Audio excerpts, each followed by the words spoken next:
third Thursday of the month. Good morning, everybody. Hello. Yeah. Hello, it's Monday. Is it Monday? Yeah.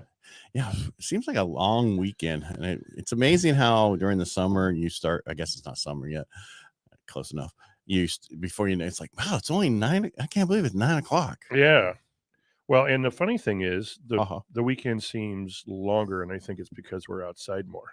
Instead of sitting inside. Sitting inside, you're like, yeah, exactly. Sleep through it. How was your weekend? It was good. Did more workout back. This weekend coming up is going to be the shower enclosure, and I got to build something for my pizza oven to sit on.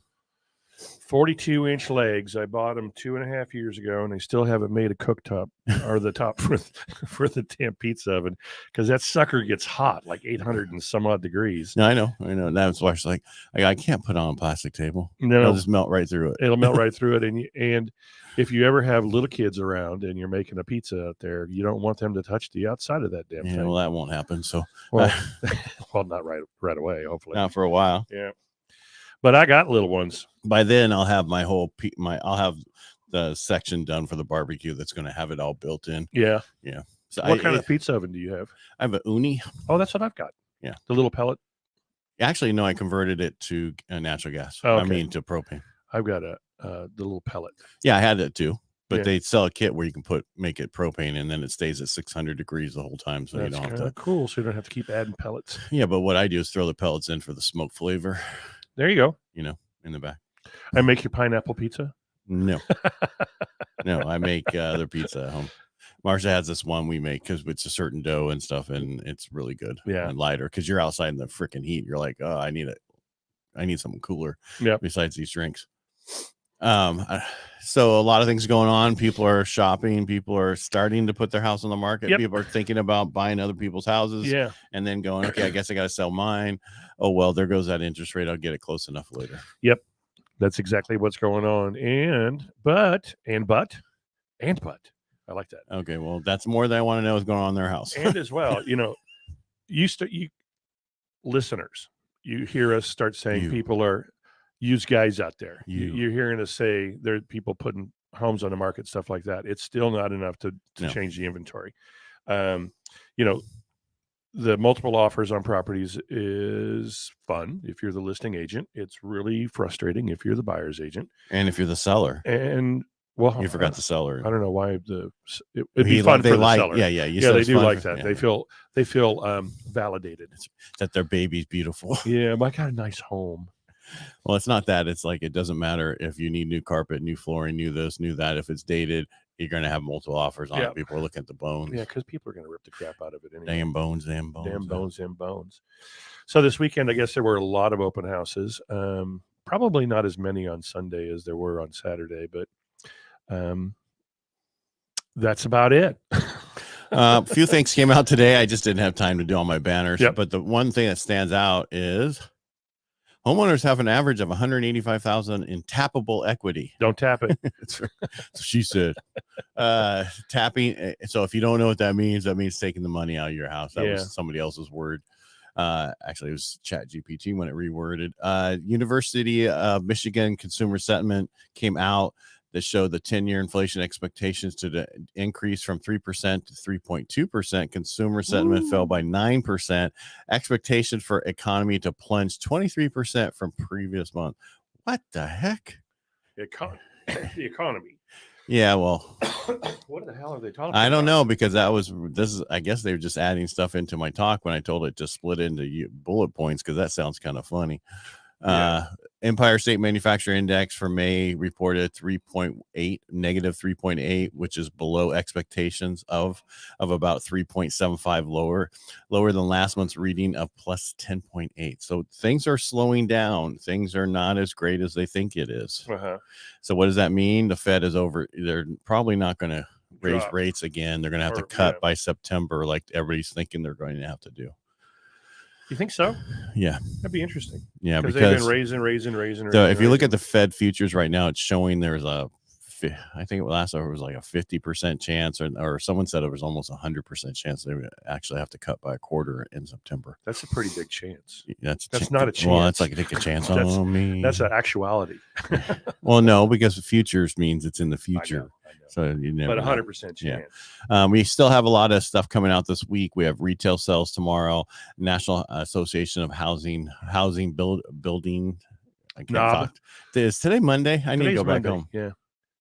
So that's coming out tomorrow. Wednesday, housing starts and permits, 20-year bond auction, and Thursday's initial jobless claims and existing home sales.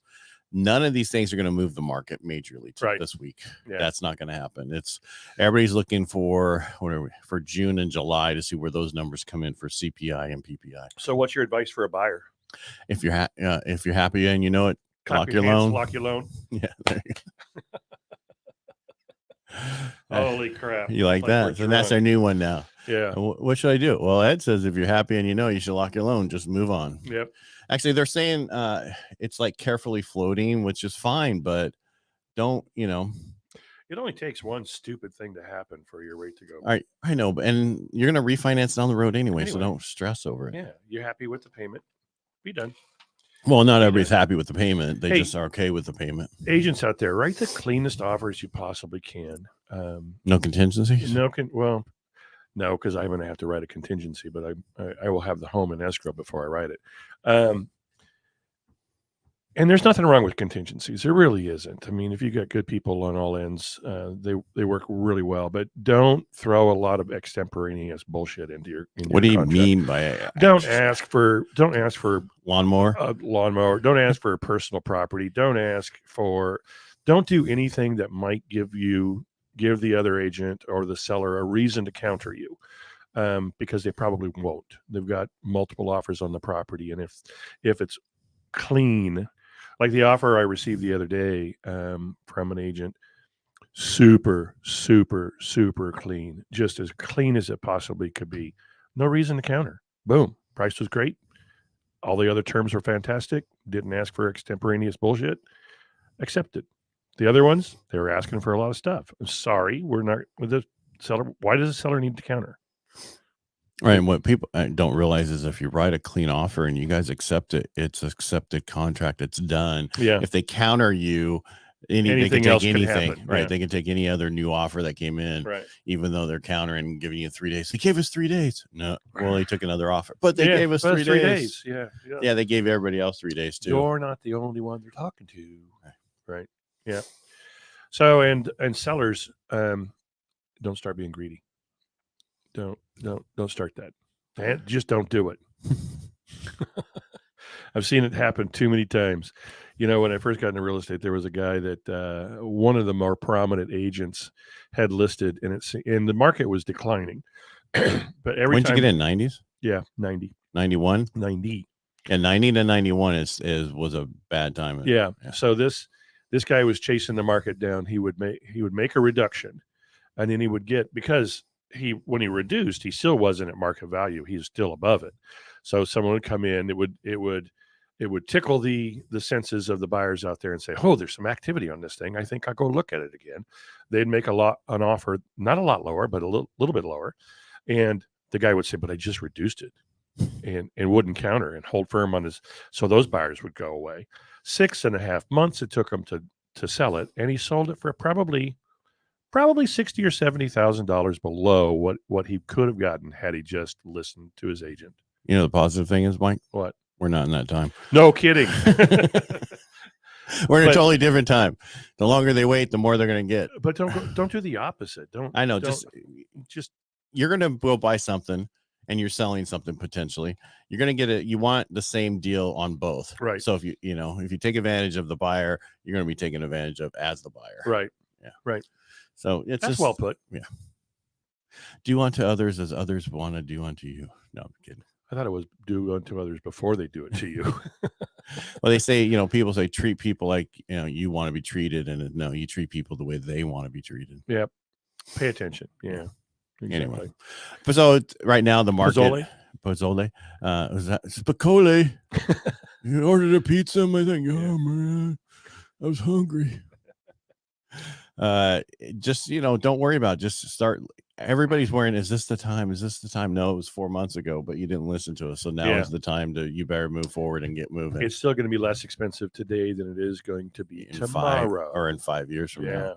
It's just, I was on a podcast last week. They interviewed me on Friday because, my book stuff. And the guy was like, what? You guys are over asking? Blah, blah, blah. Went through the whole thing. Yeah. It's like, we're back to multiple offers, over asking.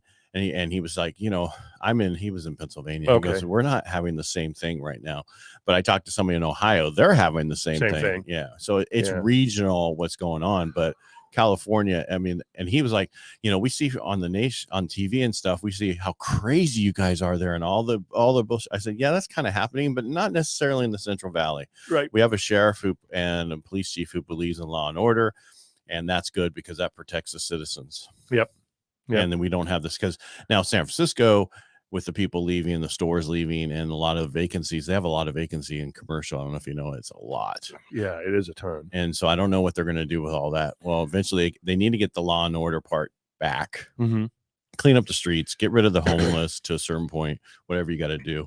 Well, and the funny thing is you drive around Modesto and you see a lot of empty commercial buildings, but you talk to commercial agents and they're busier than a one-armed paper hanger in a paper hanging contest.